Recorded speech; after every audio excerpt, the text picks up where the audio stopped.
ओम शांति। आज 5 जून 2020 के साकार बाबा के महावाक्य हैं। बाबा ने कहा, यज्ञ तप दान पुण्य आदि से मैं तुम्हें नहीं मिलता हूँ। मैं स्वयं ही इस धरा पर आकर के अपना परिचय स्वयं ही तुम्हें देता हूँ। बाबा ने कहा, 8 घंटा तुम सरकार की नौकरी आदि करते हो, 8 घंटा अब ऑलमाइटी गवर्नमेंट की सेवा में रहो। आत्म अभिमानी बनने का पुरुषार्थ करो। जितना आप सोल कॉन्शियस बनेंगे, जितनी आप ज्यादा सेवा करेंगे, उतना आप ज्ञान योग में आगे बढ़ेंगे। और जो ज्यादा सेवा करते हैं उन्हीं की ही माला बनती है। माला 8 की भी होती है, 108 की भी होती है, 16,108 की भी होती है। आज की मुरली में मुख्य स्वमान है, मैं आत्मा सदा त्यागी व श्रेष्ठ भाग्यशाली हूँ। दूसरा, मैं बैगर टू प्रिंस बनने वाली आत्मा हूँ। तीसरा, मैं मास्टर दाता हूँ। चौथा, मैं सदा हर्षित रहने वाली आत्मा हूँ। पांचवा, मैं साक्षी दृष्टा हूँ। महावाक्यों का सार है, मीठे बच्चे, अभी तुम्हें ज्ञान की दृष्टि मिली है, इसलिए तुम्हारा भटकना बंद हुआ है। तुम शांति धाम सुख धाम को याद करते हो। बाबा ने प्रश्न पूछा, देवताओं में कौन सी ताकत है और वह ताकत किस विशेषता के कारण है? उत्तर, देवताओं में सारे विश्व पर राज्य करने की ताकत है। वह ताकत विशेष एक मत की विशेषता के कारण है। वहाँ एक मत होने के कारण वजीर आदि रखने की दरकार नहीं। देवताओं ने संगम पर बाप से ऐसी श्रीमत ली हुई है जो 21 जन्म राज्य करते हैं। वहाँ एक राजा की एक दैवी फैमिली होती, दूसरी मत होती नहीं। आज का गीत है, नयनहीन को राह दिखाओ, प्रभु पग पग ठोकर खाऊं मैं। ओम शांति। बच्चों को नयन मिले हैं, पहले नयन नहीं थे। कौन से नयन? ज्ञान के नयन नहीं थे, अज्ञान के नयन तो थे। बच्चे जानते हैं ज्ञान सागर एक ही बाप है और कोई में ये रूहानी ज्ञान है नहीं। जिस ज्ञान से सदगति हो, अर्थात शांति धाम सुख धाम जाना हो। अभी तुम बच्चों को दृष्टि मिली है कैसे सुख धाम बदलकर फिर माया का राज्य व दुख धाम बनता है। पुकारने लगते हैं कि नयनहीन को राह दिखाओ। भक्ति मार्ग के यज्ञ दान पुण्य आदि से कोई राह नहीं मिलती है शांति धाम सुख धाम जाने की। हर एक को अपना पाठ बजाना ही है। बाप कहते हैं, मुझे भी पाठ मिला हुआ है। भक्ति मार्ग में पुकारते हैं, मुक्ति जीवन मुक्ति की राह बताओ। उसके लिए कितने यज्ञ तप दान पुण्य आदि करते हैं, कितना भटकते हैं। शांति धाम सुख धाम में भटकना होता ही नहीं, यह भी तुम जानते हो। वो तो सिर्फ शास्त्रों की पढ़ाई और जिस्मानी पढ़ाई को ही जानते हैं।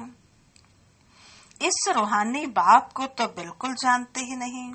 रूहानी बाप ज्ञान तब आकर देते हैं जबकि सर्व की सदगति होती है, पुरानी दुनिया बदलनी होती है, मनुष्य से देवता बनते हैं, फिर सारी सृष्टि पर एक ही राज्य होता है देवी देवताओं का, जिसको ही स्वर्ग कहते हैं। यह भी भारतवासी जानते हैं। आदि सनातन देवी देवता धर्म भारत में ही था। उस समय कोई और धर्म नहीं था। तुम बच्चों के लिए अभी है संगम युग, बाकी सब है कलयुग में। तुम पुरुषोत्तम संगम युग पर बैठे हो। जो जो बाप को याद करते हैं, बाप की श्रीमत पर चलते हैं, वे संगम युग पर हैं, बाकी कलयुग में हैं। अभी कोई 70 किंगडम तो है ही नहीं। अनेक मतों से राज्य चलता है। सतयुग में तो एक महाराजा की ही मत चलती है, वजीर नहीं होते। इतनी ताकत रहती है। फिर जब पतित बनते हैं तो वजीर आदि रखते हैं, क्योंकि वह ताकत नहीं रहती। अभी तो है ही प्रजा का प्रजा पर राज्य। सतयुग में एक मत होने से ताकत रहती है। अभी तुम वह ताकत ले रहे हो। 21 जन्म इंडिपेंडेंट रजाई करते हो। अपनी ही दैवी फैमिली है। अभी यह है तुम्हारा ईश्वरीय परिवार। बाप कहते हैं अपने को आत्मा समझ बाप को याद करते हो तो तुम ईश्वरीय परिवार के हो। अगर देह अभिमान में आकर भूल जाते हो तो तुम आसुरी परिवार के हो। 1 सेकंड में ईश्वरीय संप्रदाय के और फिर 1 सेकंड में आसुरी संप्रदाय के बन जाते हो। अपने को आत्मा समझ बाप को याद करना कितना सहज है, परंतु बच्चों को मुश्किल लगता है। बाप कहते हैं अपने को आत्मा समझ और बाप को याद करेंगे तो विकर्म विनाश होंगे। देह द्वारा कर्म तो करना ही है। देह बिगड़ तो तुम कर्म कर नहीं सकेंगे। कोशिश करनी है काम काज करते भी हम बाप को याद करें, परंतु यहाँ तो बिगड़ काम भी याद नहीं कर सकते हैं, भूल जाते हैं। यही मेहनत है। भक्ति में ऐसे थोड़े कहा जाता कि सारा दिन भक्ति करो। उसमें टाइम होता है, सवेरे, शाम व रात को।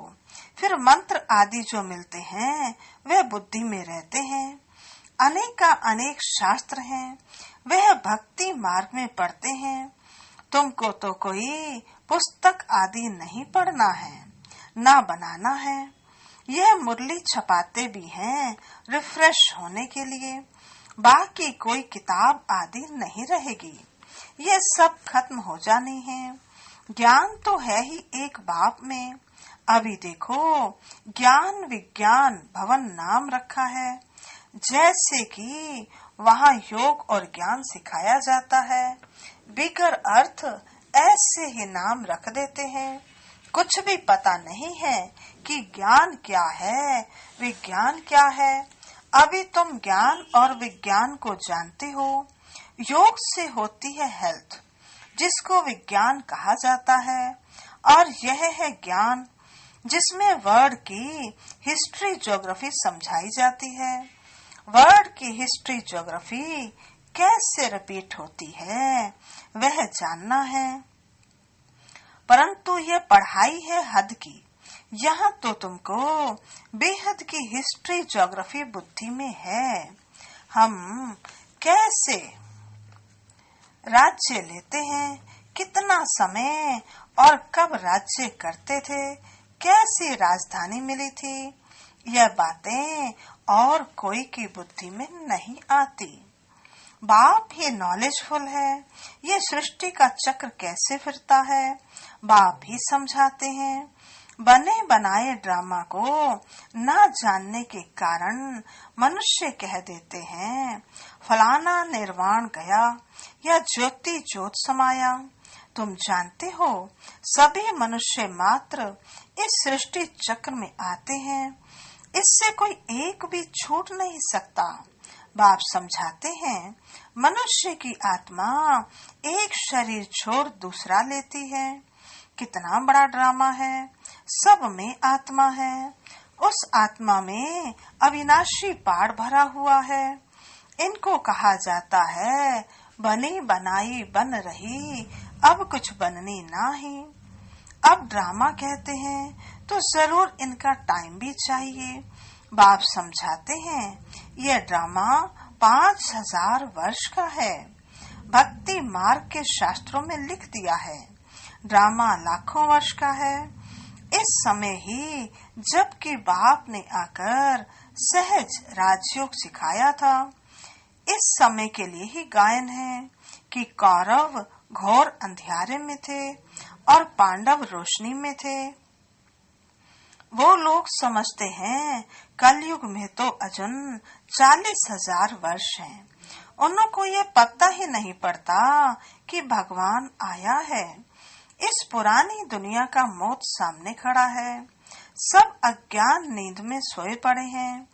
जब लड़ाई देखते हैं तो कहते हैं यह तो महाभारत लड़ाई की निशानी है, यह रिहर्सल होती रहेगी, फिर चलते चलते बंद हो जाएगी। तुम जानते हो अभी हमारी पूरी स्थापना हुई। तुम जानते हो अभी हमारी पूरी स्थापना हुई थोड़ी है। गीता में यह थोड़ी है कि बाप ने सहज राजयोग सिखलाए यहाँ ही राजाई स्थापन की थी। गीता में तो परले दिखा दी है, दिखाते हैं और सब मर गए, बाकी 5 पांडव बचे, वह भी पहाड़ों पर जाकर गल मरे। राजयोग से क्या हुआ कुछ भी पता नहीं है।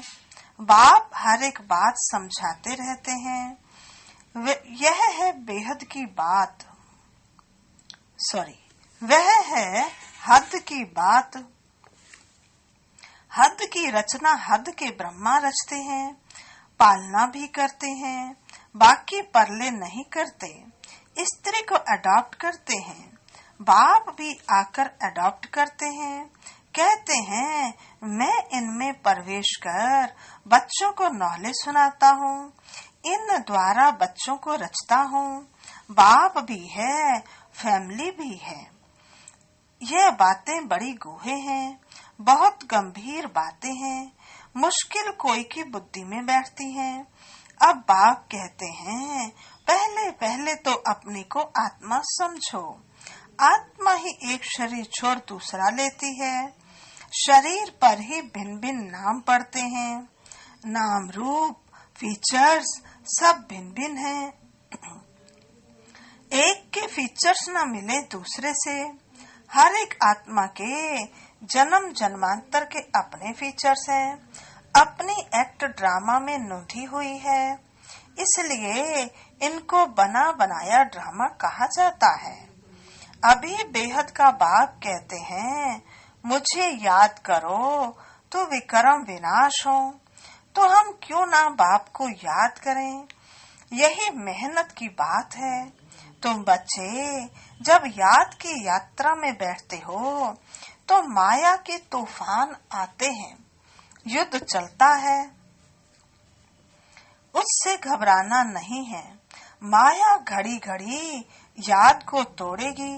संकल्प विकल्प ऐसे आएंगे जो एकदम माथा खराब कर देंगे। तुम मेहनत करो, बाप ने समझाया है। इन लक्ष्मी नारायण की कर्मेंद्रियां वश कैसे हुई, वे संपूर्ण निर्विकारी थे। ये शिक्षा इन्हों को कहाँ से मिली? अभी तुम बच्चों को ये बनने की शिक्षा मिल रही है।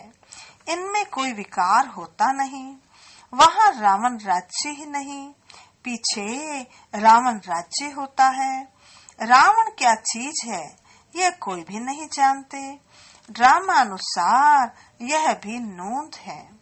ड्रामा के आदि मध्य अंत को ही नहीं जानते हैं, इसलिए ही नेति नेति करते आए हैं। अभी तुम स्वर्गवासी बनने के लिए पुरुषार्थ कर रहे हो। यह लक्ष्मी नारायण स्वर्ग के मालिक है ना, इन्हों के आगे माथा टेकने वाले तमो प्रधान कनिष्ठ पुरुष हैं।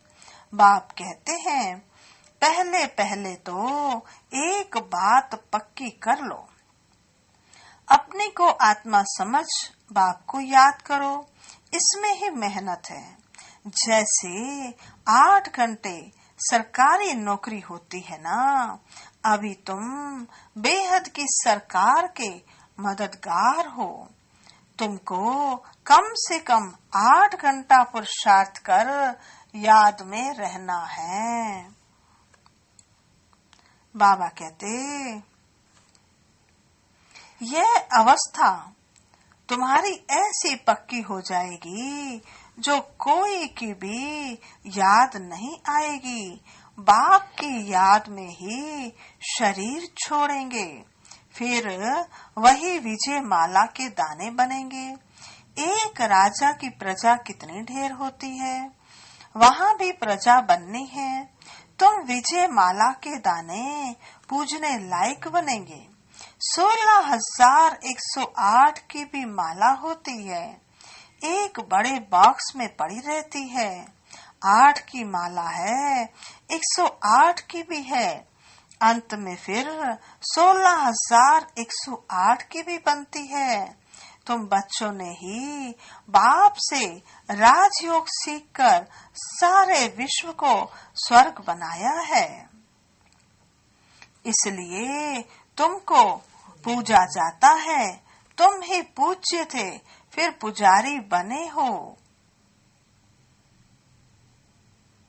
ये दादा कहते हैं, हमने खुद माला फेरी है। लक्ष्मी नारायण के मंदिर में यूं तो रुद्रमाला होनी चाहिए। तुम पहले रुद्रमाला फिर रुंडमाला बनते हो। पहले नंबर में है रुद्रमाला, जिसमें शिव भी है। रुंडमाला में शिव कहाँ से आए? वह है विष्णु की माला। इन बातों को भी कोई समझते थोड़े हैं। अभी तुम कहते हो हम शिव बाबा के गले का हार जाए बनते हैं।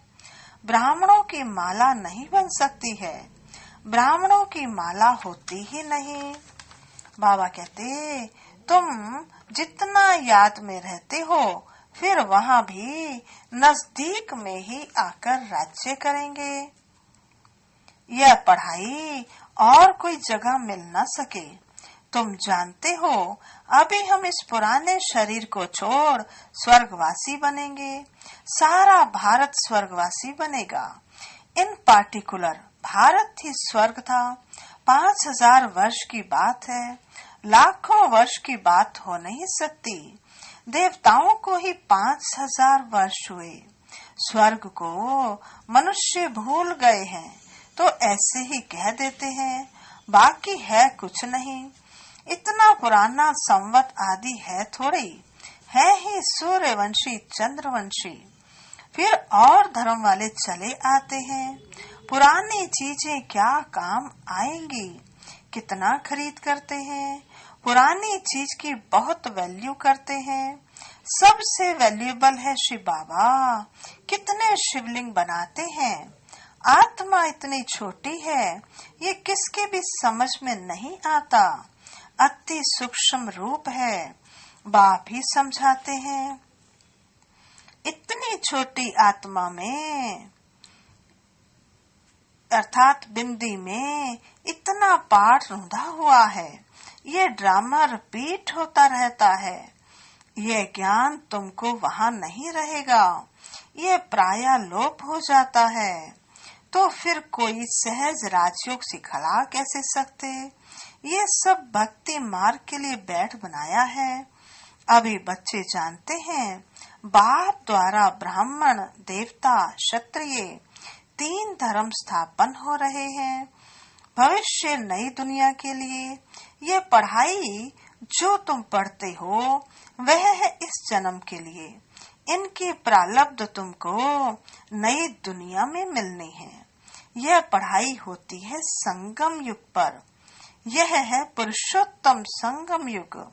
मनुष्य से देवता तो जरूर संगम पर ही बने होंगे।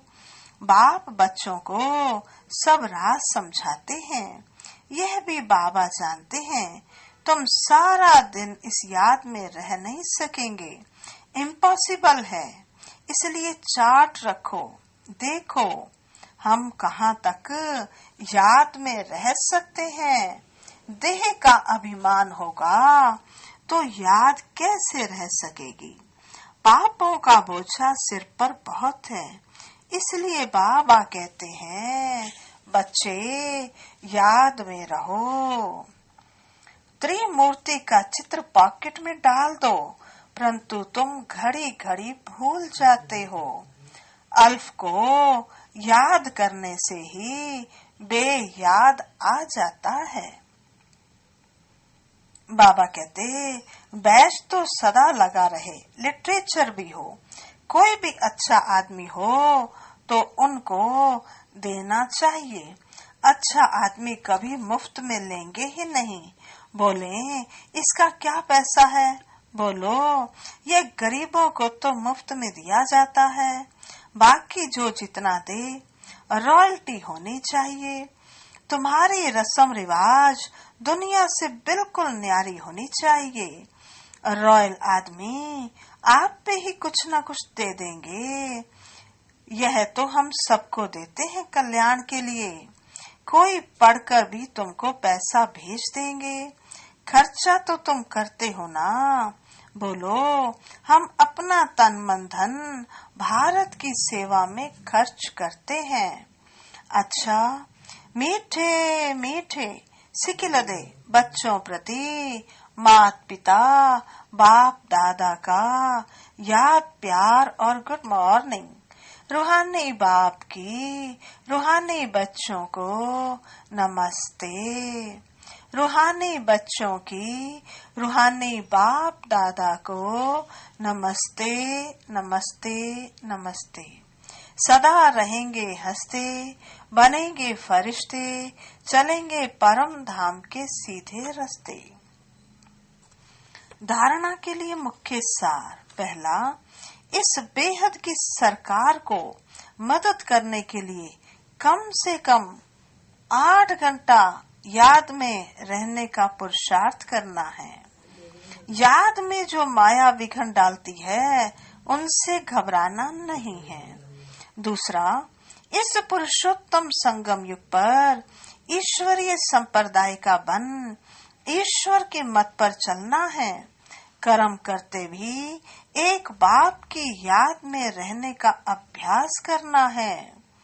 आज का वरदान है, बैगर टू प्रिंस का पाठ प्रैक्टिकल में बजाने वाले त्यागी व श्रेष्ठ भाग्यशाली आत्मा भव। बैगर टू प्रिंस का पाठ प्रैक्टिकल में बजाने वाले त्यागी व श्रेष्ठ भाग्यशाली आत्मा भव। विस्तार है, जैसे भविष्य में विश्व महाराजन दाता होंगे, ऐसे अभी से दाता बन के संस्कार इमर्ज करो। किसी से कोई सैल्वेशन लेकर के फिर सैल्वेशन दें, ऐसा संकल्प में भी ना हो। इससे ही कहा जाता है बैगर टू प्रिंस। स्वयं लेने की इच्छा वाले नहीं, इस अल्प काल की इच्छा से बैगर। ऐसा बैगर ही संपन्न मूर्त है। जो अभी बैगर टू प्रिंस का पाठ प्रैक्टिकल में बजाते हैं, उन्हें कहा जाता है सदा त्यागी व श्रेष्ठ भाग्यशाली। त्याग से सदा काल का भाग्य स्वतः बन जाता है। आज का स्लोगन है, सदा हर्षित रहने के लिए साक्षीपन की सीट पर दृष्टा बनकर हर खेल देखो। सदा हर्षित रहने के लिए साक्षीपन की सीट पर दृष्टा बनकर हर खेल देखो। अच्छा, ओम शांति।